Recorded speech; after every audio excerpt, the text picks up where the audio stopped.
এখন আমি ডিসকাস করব অ্যানালিটিক্যাল রাইটিং সেকশনের প্রথম যে টাস্ক অ্যানালাইজ অ্যান ইস্যু এটা নিয়ে, এবং এটা বিভিন্ন কোশ্চেন এবং অ্যান্সার স্যাম্পলস দেখব এবং স্ট্র্যাটেজিস ডিটারমাইন করার চেষ্টা করবো, যেটা দিয়ে আমাদের এই ইস্যু টাস্কে অন্তত ভালো একটা স্কোর তোলা যায়। অ্যানালাইজিং অ্যান ইস্যু, আমাদের এইখানে যে কোশ্চেন করবে সেটা আমাদের দেওয়া থাকবে একটা স্টেটমেন্ট অথবা একটা ক্লেইম বা একটা ইস্যু দেওয়া থাকবে। আমাদের যেটা করতে হবে, যে স্টেটমেন্ট বা ক্লেম বা ইস্যু দেওয়া আছে সেটাকে আমাদের প্রথমে সেটা একটা সাইড নিতে হবে, অর্থাৎ সেটার সাথে হয় আমাদের অ্যাগ্রি করতে হবে অথবা আমাদের ডিসএগ্রি করতে হবে। কিন্তু যেটাই করি আমাদের মোটামুটি একটা ডেফিনিট সাইড নিতে হবে। আমরা যদি আমাদের দেশের রাজনীতিবিদদের মতো সুবিধাবাদী বা একেবারেই দুই নৌকায় পা রাখার চেষ্টা করি, তাহলে আসলে আমাদের স্কোরে 12টা বেজে যেতে পারে। সুতরাং আমাদের এই ক্ষেত্রে এই ব্যাপারে কেয়ারফুল থাকতে হবে। এবং সেকেন্ডে যেটা করতে হবে, আমরা যেই সাইডই নিই না কেন, অর্থাৎ আমরা এগ্রি করি আর ডিসএগ্রি করি, আমাদের সেটাকে ডিফেন্ড করে বা সেটাকে সাপোর্ট করে একটা কম্পেলিং এসে লিখতে হবে। আমাদের ইস্যু নিয়ে যত টপিক আছে অর্থাৎ যত ইস্যু আছে সেটার একটা লিস্ট আমাদের ইটিএস আসলে দিয়ে দিয়েছে। সেই লিস্ট আসলে আমরা পাবো এই লিঙ্কে গেলে। সুতরাং আসলে আমাদের যেটা দেওয়া হবে সেটা আসলে আননোন না। আমরা চাইলেই যতগুলো ইস্যু টপিক দেওয়া আছে সবগুলো একবার চোখ বুলিয়ে নিতে পারি, এবং বাস্তবে পরীক্ষায় যে প্রশ্ন আসবে সেগুলা এই লিঙ্কে দেওয়া যত ইস্যু আছে সেগুলোর মধ্যে থেকেই আসবে। আমরা একটা স্যাম্পল কোশ্চেন দেখি, যেরকম উপরের প্রশ্নে দেওয়া যে as people rely more and more on technology to solve problems, the ability of humans to think for themselves will surely deteriorate. এর মানে হচ্ছে যে এই স্টেটমেন্টটা দিল যে আমরা যত বেশি টেকনোলজির উপর ডিপেন্ড করব প্রবলেম সলভ করার জন্য, ততই আসলে আমাদের নিজেদের চিন্তা করার ক্ষমতা কমতে থাকবে। এটা একটা স্টেটমেন্ট। এখন এর উপর ডিপেন্ড করে আমাদের বলতে হবে যে এই ইস্যুটা আমি পক্ষে বিপক্ষে বা কি বলতে চাই। যেমন এখানে আমাদের প্রশ্নে বলা আছে discuss the extent to which you agree or disagree with the statement and explain your reasoning for the position you take. In developing and supporting your position, you should consider ways in which the statement might or might not hold true and explain how these considerations shape your position. অর্থাৎ আমাদের প্রশ্নে বলছে যে আমাদের বলতে হবে যে আমি এই স্টেটমেন্টের সাথে ঠিক কতটুকু অ্যাগ্রি করি বা ডিসঅ্যাগ্রি করি, এবং আমি যে অ্যাগ্রি বা ডিসঅ্যাগ্রি করি সেটার প্রতি আমার যে রিজনিং বা কোন কারণে আমি অ্যাগ্রি করছি বা ডিসঅ্যাগ্রি করছি। এরপর বলতেছে যে আমাদের এই নিজের পজিশন ডেভেলপ করার সাথে সাথে আমাদের বলতে হবে যে কোন কোন ক্ষেত্রে আমাদের স্টেটমেন্টটা ট্রু হতে পারে বা না হতে পারে। অর্থাৎ আমাদের নিজের যে পজিশন আছে সেটা ভালো মতন ডিফেন্ড করতে হবে, সাথে কাউন্টার যে পজিশন আছে সেটাকেও অন্তত অ্যাকনলেজ করতে হবে।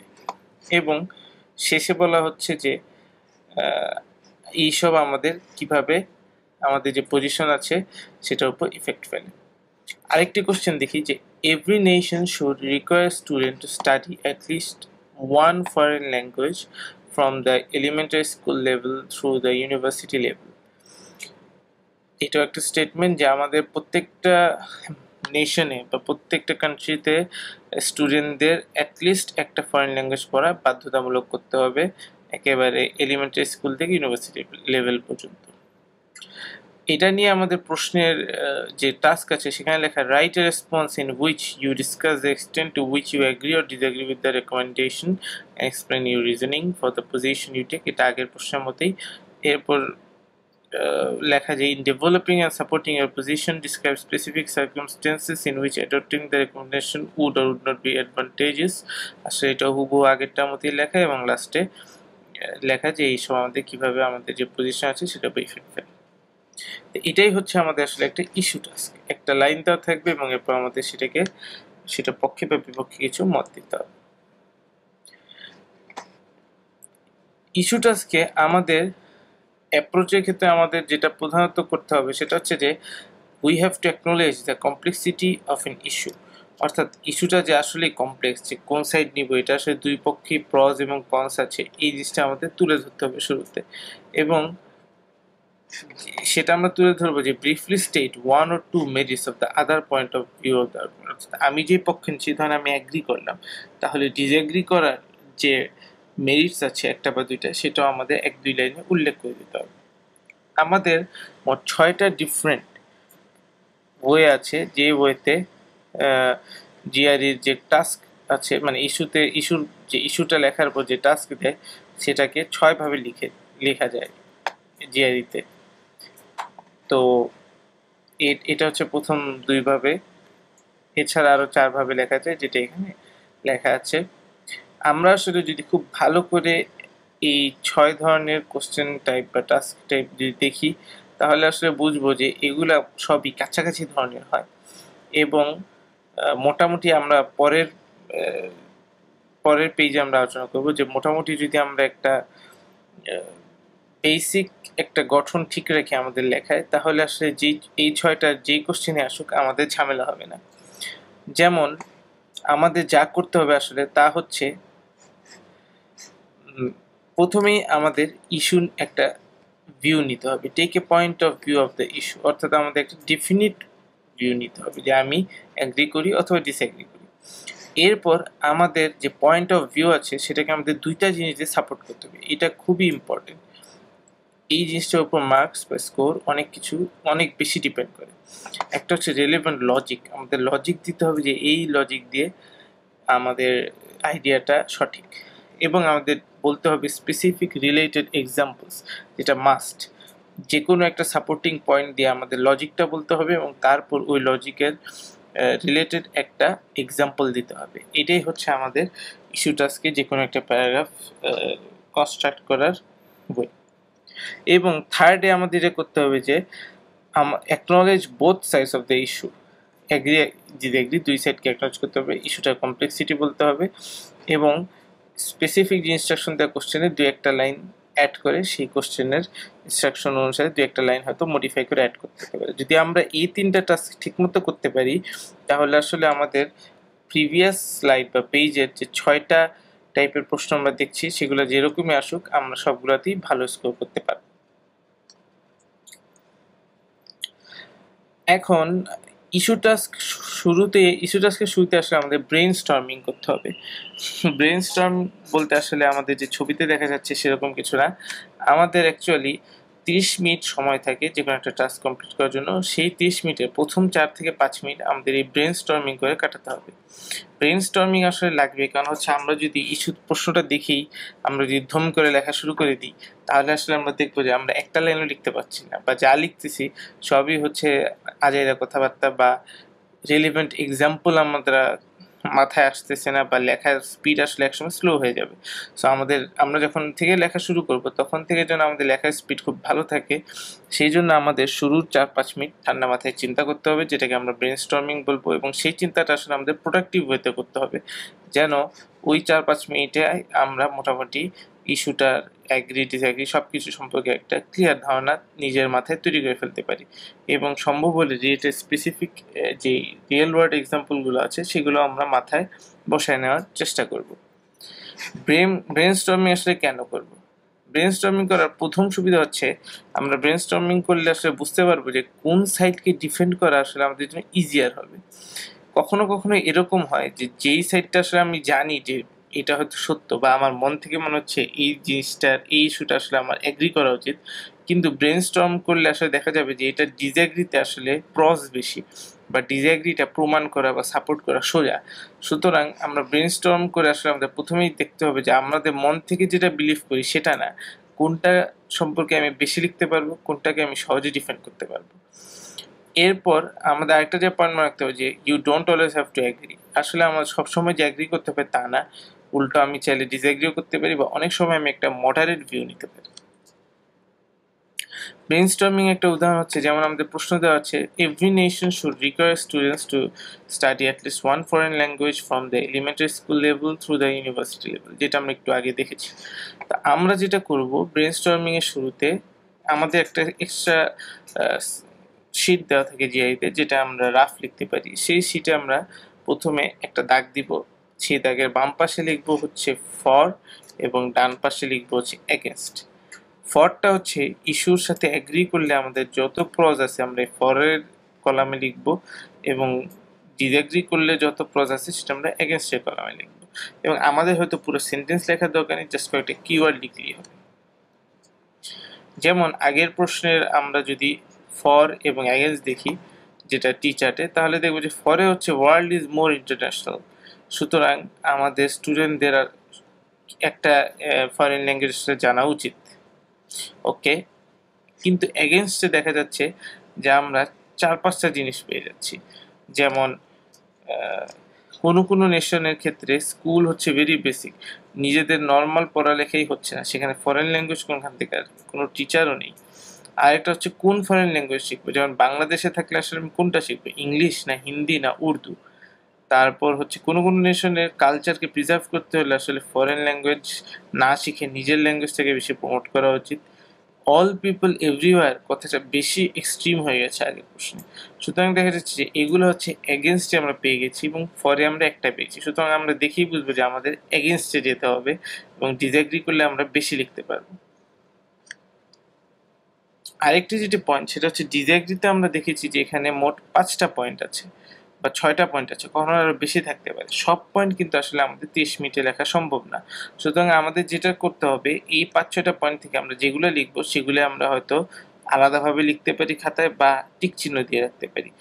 হয়তো আমি এই 5টার মধ্যে আমার 3টা লেখার টাইম হবে, তখন আমি হয়তো দ্বিতীয়, তৃতীয় এবং চতুর্থ এই 4টা পাশে টিক চিহ্ন দিয়ে রাখলাম। এভাবে হলে আমি আমাদের প্যারাগ্রাফ অর্গানাইজ করাটা সোজা হবে।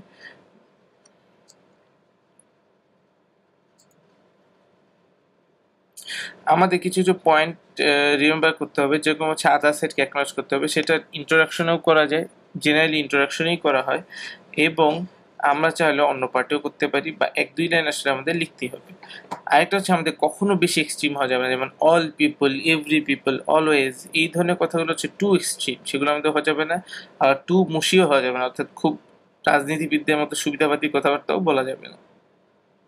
এবং আমাদের যত স্পেসিফিক ইনস্ট্রাকশন আছে সেটা একটা ব্রিফ মেনশন দিয়ে দিতে হবে। টু এক্সট্রিম কথাবার্তার উদাহরণ কিরকম, যেমন all human being should be force to study A foreign language, এটা খুবই এক্সট্রিম একটা কথা। প্রত্যেকটা মানুষকে কি আসলে আমরা জোর করে ফরেন ল্যাঙ্গুয়েজ পড়াতে পারবো? তেমনই টু মুশি একটা লেখার উদাহরণ হচ্ছে students who want to should be able to study A foreign language if it's available.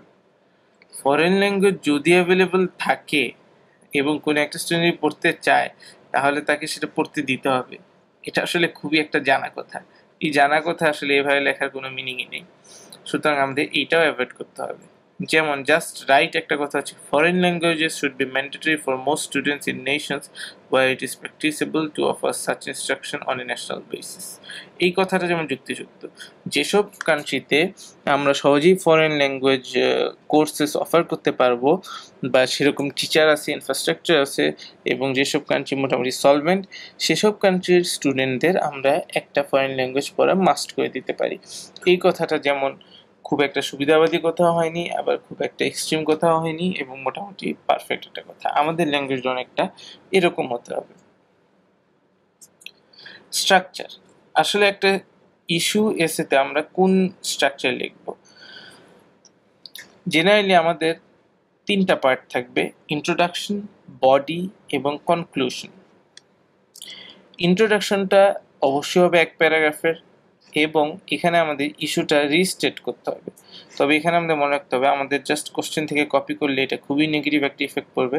আমাদের কোশ্চেনের যে ইস্যুটা আছে সেটাকে একটু রিস্টেট করতে হবে, ভোকাবুলারি চেঞ্জ করতে হবে, বা গ্রামারটা একটু এদিক ওদিক করে লিখতে হবে। হুবহু লিখলে এটা একটা বাজে ইফেক্ট পড়বে শুরুতেই। স্টেট দ্য কমপ্লেক্সিটি, আমাদের কমপ্লেক্সিটি বলতে হবে ইন্ট্রোডাকশনে, যে আসলে ইস্যুটা কত কঠিন। এই ক্ষেত্রে আমরা অন্য যে সাইড আছে, যেই সাইড আমরা টেক করবো, অর্থাৎ এগ্রি বা ডিসএগ্রি করবো, তার বিপরীত সাইডটা একটা ভালো কথা বা মেরিট আমরা ইন্ট্রোডাকশনে ইনসার্ট করতে পারি। এবং ইন্ট্রোডাকশনেই আসলে আমার ইস্যুটা আসলে আমি কোন পজিশনে যাচ্ছি, আমাকে এগ্রি করছি না ডিসএগ্রি করছি, সেটা আমার ইন্ট্রোডাকশনেই ক্লিয়ার করে দিতে হবে। এটা হচ্ছে একটা ভালো ইন্ট্রোডাকশনের এই 4টা বৈশিষ্ট্য অবশ্যই ফুলফিল করবে।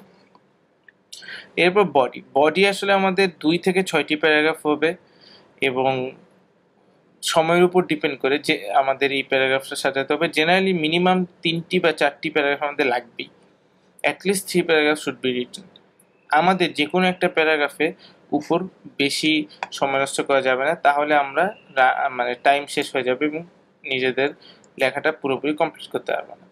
প্রত্যেকটা প্যারাগ্রাফ বডিতে একটা করে সাপোর্টিভ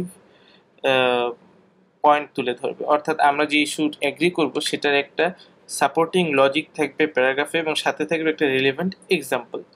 আমি বারবার বলছি, ইস্যু টাস্কের ক্ষেত্রে রিলেভেন্ট এক্সাম্পল এবং লজিকটা ভালো হওয়া খুবই জরুরি, এবং রিলেভেন্ট এক্সাম্পল যেন আমরা পাই সেজন্য আসলে আমাদের প্র্যাকটিস করা জরুরি বা অনেক পড়াশোনা করা জরুরি এইসব টপিক রিলেটেড।